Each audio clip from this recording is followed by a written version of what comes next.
Yeah, my family has only been in this country for a little bit over 100 years.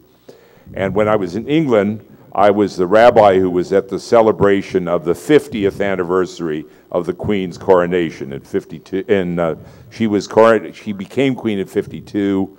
She wasn't coronated until 53. So I was at Westminster Abbey. And the BBC called me in to ask me how I felt as an American celebrating the Queen when 250 years ago my ancestors overthrew George III. And I looked at them with his dumb look and I said, "Sir, at the time of George III, my ancestors were getting chased around the steppes of Russia by the Cossacks. Long live the Queen." I mean, you know, people don't realize we have history, but when we're all Americans, we are Americans as if we have been here for hundreds of years together. You've been here for 5 years, 10 years, 15 years, whatever it is.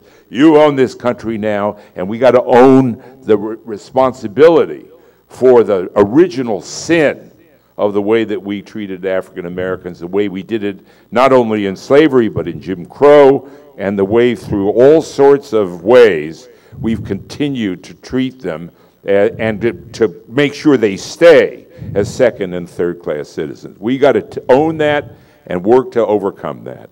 So we have a question, but I'll let the Reverend respond before we get the next question. So please pass the microphone on to the next question, please.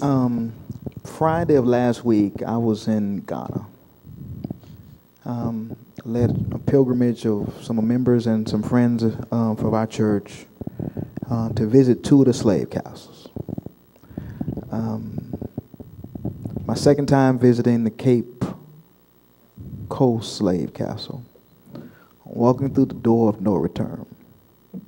The last place slaves in Ghana were before they came to the Caribbean, South America, or even North America.